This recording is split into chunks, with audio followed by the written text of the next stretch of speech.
Episode की शुरुआत में दिखाते हैं कि किंसु ब्रेक थ्रू करना स्टार्ट कर देता है, जिससे वहां पर एनर्जी का फ्लक्चुएशन काफी ज्यादा जोरदार से होने लगता है, जिससे प्रिंस लोंग खुद को संभाल नहीं पाता है और वो दूर वहीं पर गिर जाता है, जिसे देखकर वह थोड़ा सा चौंक जाता है और खुद को किसी तरह से संभालते हुए उठाता है। वहीं पर किंसु को दिखाते हैं जो कि ब्रेक थ्रू कर रहा होता है और तभी उसका दोनों सोल और कॉन्शियसनेस निकल जाता है। नॉर्मल लोगों के लिए ये दोनों स्पिरिट रिलम में कंडेंस होता है, लेकिन किंसु के केस में ऐसा नहीं हुआ, बल्कि ये पहले ही तैयार हो गया है और अभी वो इस चीज को लेकर काफी ज्यादा क्यूरियस होता है कि स्पिरिट रिलम में ब्रेक थ्रू करने पर उसमें क्या क्या चेंजेस होंगे और उसे क्या क्या नया मिलेगा। वहीं पर ये सब देखकर मियर कहती है कि इतना जल्दी वो स्पिरिट रिलम में भी ब्रेक थ्रू कर रहा है, वो तो सच में किसी डीमन से कम नहीं है। ओल्ड डंकी भी उसे देखकर कह रहा होता है कि मैं आशा करता हूँ कि प्रिंस लोंग उसके लिए कोई ना कोई मुसीबत जरूर क्रिएट कर दे, क्योंकि मैं नहीं चाहता हूँ कि वो बिल्कुल स्मूथली ब्रेक थ्रू कर ले। वहीं पर ये सब देखकर प्रिंस लोंग काफी ज्यादा भड़क जाता है और चिल्लाने लगता है कि क्या तुम मुझे प्रोवोक करने की कोशिश कर रहे हो? मैं प्रोटोस क्लान का ड्रैगन प्रिंस हूँ और असली ड्रैगन का सबसे क्लोज रिलेटिव हूँ,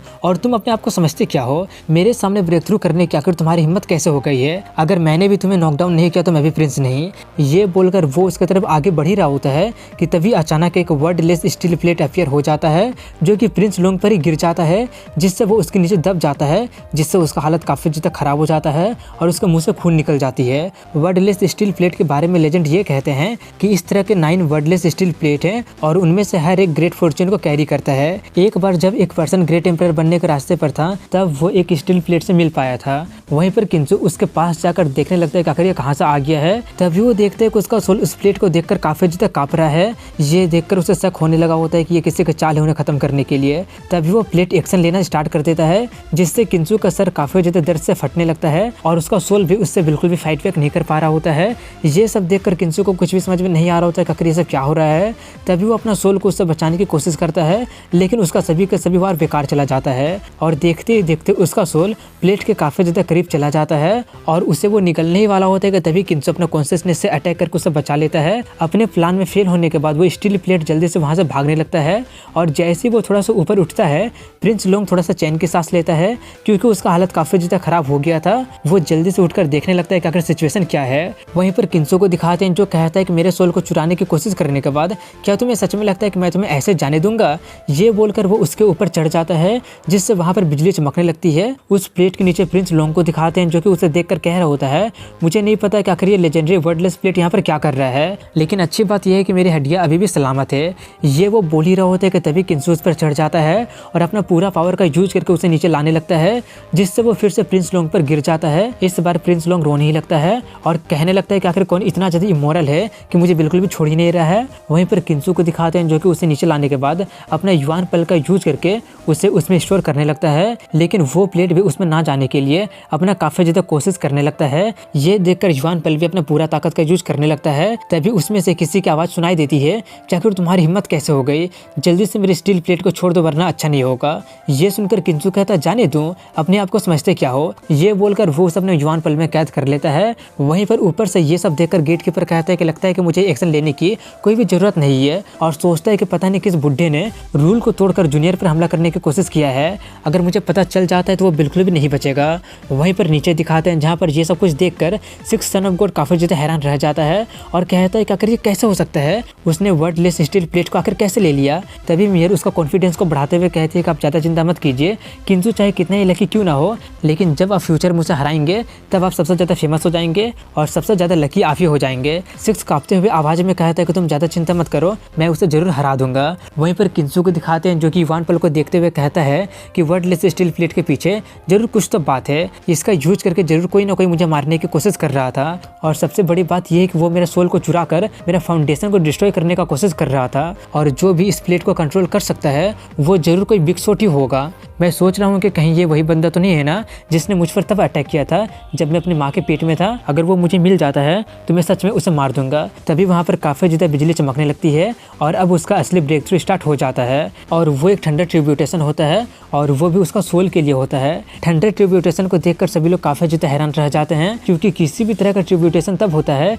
जब कोई हेवन के अगेंस्ट जाने की कोशिश करता है। ये सब देखकर सभी लोग बातें कर रहे होते हैं कि पहले तो वर्डलेस स्टील प्लेट अपीयर हुआ था और अब ये ट्रिब्यूटेशन, 18 सन ऑफ गॉड का ट्रिब्यूटेशन तो सच में काफ़ी ज़्यादा मुश्किलों से भरा हुआ लग रहा है। और ये ट्रिब्यूटेशन usually realm of real people के लेवल में अपीयर होता है, लेकिन ये तो 18 सन ऑफ गॉड के बारे में काफ़ी जल्दी अपीयर हो गया है। ये सब ये प्रूव करता है कि 18 सन ऑफ गॉड तो बिल्कुल हेवन डिफाइंग है। यही अंतर है 18 सन ऑफ गॉड और हम मियर मॉर्टल्स में। वहीं पर किंजू को सोल को दिखाते हैं जहाँ पर थंडर पहले से काफ़ी ज़्यादा स्ट्रॉन्ग हो जाता है और अब उसका सोल उस थंडर को और भी ज़्यादा सहन करने का सक्षम नहीं होता है। ये सब देखकर किंजू को काफ़ी ज़्यादा चिंता होने लगती है और वो कहने लगता है कि वो थंडर तो काफ़ी ज़्यादा स्ट्रॉन्ग होते जा रहा है और लोगों को ये पता नहीं है कि ये सिर्फ मेरे सोल के लिए ट्रिब्यूटेशन है, ना कि मेरे लिए। तभी उससे जो 18 फ्लोर ऑफ हेल केव में जो सोल क्रिस्टल मिला होता है वो उस अपने सोल को यूज करने के लिए दे देता है। उसका सोल उन क्रिस्टल का यूज करके खुद को कुछ देर के लिए बचाने लगता है। वहीं पर खुद को किसी तरह से संभालते हुए प्रिंस लोंग उठता है और कहता है कि आज मैंने जितना भी मुसीबतों का सामना किया है वो सब तुम्हारी वजह से हुआ है,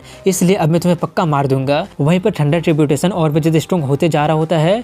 ये देखकर किंजू सोचता है कितना ज्यादा पावरफुल ट्रिब्यूटेशन है, मुझे नहीं लगता कि मेरा फिजिकल बॉडी इसका फर्स्ट अटैक को भी सह पाएगा, अब तो सब कुछ मेरा सोल सिल्क वॉर्म पर ही है। वहीं पर ये सब देखकर प्रिंस लोंग कह रहा होता है कि आखिर इतना ज्यादा खतरनाक थंडर ट्रिब्यूटेशन कैसा हो सकता है। ये वो बोल ही रहा होता है कि तभी अचानक उसे भी एक झटका लग जाता है जिससे वो काला हो जाता है और उसका हालत काफी ज्यादा खराब हो जाता है और वो वहीं पर बेहोश होने लगता है। लेकिन बेहोश होने से पहले कहता है कि आखिर में मुझे चोट क्यों लगती है, ये बोलकर वो वहीं पर बेहोश हो जाता है। 17th ये सब देखकर कहता है कि जब जब वो ब्रेक थ्रू करते हैं तब तब अनइमेजिनेबल सीन को अट्रैक्ट कर लेते हैं, शायद वो एक्स्ट्रा ऑर्डिनरी जन्म लिए हैं इसलिए। 12th कहता है कि अगर वो सक्सेसफुली स्पिरिट रिलम में एंटर कर जाते हैं तो मुझे डर है कि उसका सोल हमारे जनरेशन में इनविंसिबल हो जाएगा और उनका सोल तो उनकी फिजिकल बॉडी से भी काफी ज्यादा टेरिफाइंग है। वहीं पर ये सब देखकर किंजू सोचता है कि उसने सभी सोल क्रिस्टल का यूज कर लिया है और ट्रिब्यूटेशन भी खत्म हो चुका है, अब उसका ट्रांसफॉर्म होने का वक्त आ गया है। वो बिल्कुल ठीक है क्योंकि मैं इसे फील कर सकता हूँ। तभी उसका सोल का तीसरा ट्रांसफॉर्मेशन स्टार्ट हो जाता है।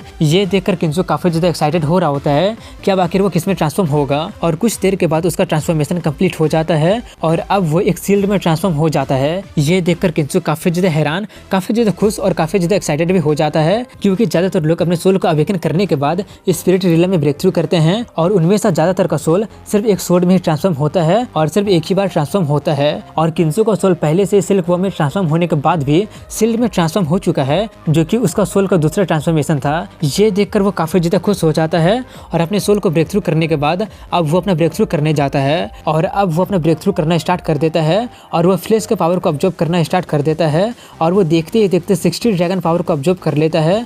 उतना ज़्यादा ऑब्जर्व करने के बाद भी वो कंटिन्यू करने के लिए कहता है। ये सब देखकर सभी लोग उसी के बारे में बातें करना स्टार्ट कर देते हैं। वहीं पर किंजू को दिखाते हैं जो कि 60 ड्रैगन पावर को ऑब्जर्व करने के बाद वो अब और भी फ्लेश पावर को ऑब्जर्व नहीं कर पा रहा है, इसलिए वो वहीं पर रुक जाता है क्योंकि अगर वो और भी ज़्यादा ऑब्जर्व करने की कोशिश करता है तो उसका बॉडी एक्सप्लोड भी हो सकता है। ब्रेक थ्रू कंप्लीट करने के बाद वो लोग मूनविल डायनेस्टी की तरफ जाने के लिए निकल जाते हैं। ये देखकर सभी लोग कहने लगे होते हैं कि कुछ दिन पहले तो उसने प्रोटोस के यंग मास्टर और डिवाइन फिनिक्स को सप्रेस कर दिया था ना, लेकिन आखिर 18 सन ऑफ गॉड अब मूनविल डायनेस्टी क्यों जा रहे हैं। दूसरा कहता है कि मैंने सुना है कि 9th princess 18 son of God का मेड है और अभी वो काफी ज्यादा मिजरेबल स्टेट में है, इसलिए वो जरूर उसका हेल्प करने जा रहे होंगे। वहीं पर नीचे प्रिंस लोंग को दिखाते हैं जो कि काफी ज्यादा बुरी हालत में होता है और वो किसी तरह से उठते हुए कहते हैं कि किंजू का बच्चा तुम बस इंतजार करना। इसके बाद ड्रैगन एलिफेंट के किंगडम को दिखाते हैं जहाँ पर प्रिंस लिन बैठा होता है और उसका दोनों हाथ और दोनों पैर किंजू काट दिया होता है जिससे उसका हालत काफी ज्यादा खराब हो चुका होता है और उसकी कुछ मेड उसे खाना खिला रही होती है, लेकिन वो सभी खानों को फेंक कर चिल्लाने लगा होता है कि आखिर किंजू का बच्चा अभी तक जिंदा क्यों है, उसने मुझे अपाहिज कर दिया है और मुझे पता है कि तुम सभी के सभी लोग अपने मन में मुझे ऐसा देखकर मेरा मजाक उड़ा रहे होगे, इसलिए तुम सभी लोगों को मरना पड़ेगा। ये सुनकर वो सभी के सभी मेट काफी ज्यादा डर जाते हैं और काफी ज्यादा उससे विनती करने लगते हैं अपनी लाइफ को बख्श देने के लिए। तभी लिन पागलों की तरह इधर उधर पटकाने लगता है और चिल्लाने लगता है कि आखिर किंजू का बच्चा अभी तक जिंदा क्यों है और इसी तरह से वो उसे बहुत ही बुरा भला कहने लगता है और बदला लेने की बात करने लगता है। इन्हीं सब के बीच में वो वहाँ पे रखे हुए एक ओल्ड मैन की स्टैचू से टकरा जाता है जिससे वो टूट जाता है और जैसे वो स्टैचू टूटता है उसमें से एक तरह का रोशनी निकलती है जो कि प्रिंस लिन के अंदर चली जाती है। ये देखकर उसे कुछ भी समझ में नहीं आता है कि आखिर ये सब हो क्या रहा है। तभी वो रोशनी कहता है कि अब तुम्हें ज्यादा चिंता करने की कोई भी जरूरत नहीं है, मैं ड्रैगन एलिफेंट किंगडम का एंसेस्टर हूँ। ये सुनकर वो थोड़ा सा कंफ्यूज हो जाता है, लेकिन कुछ देर के बाद वो काफी ज्यादा एक्साइटेड होकर कहने लगता है कि क्या आप सच में असली एंसेस्टर है। प्रिंस लिन पूछता है कि आप मेरे अंदर क्यों चले गए हैं। इस सवाल का जवाब जानने के लिए आपको देखना पड़ेगा अगला एपिसोड। इसी के साथ यहीं पर इस एपिसोड की एंडिंग हो जाती है। अगर वीडियो पसंद आया होगा तो लाइक कमेंट शेयर के साथ चैनल को सब्सक्राइब जरूर करें। मिलता हूँ अगली वीडियो में, तब तक के लिए हैव अ गुड डे।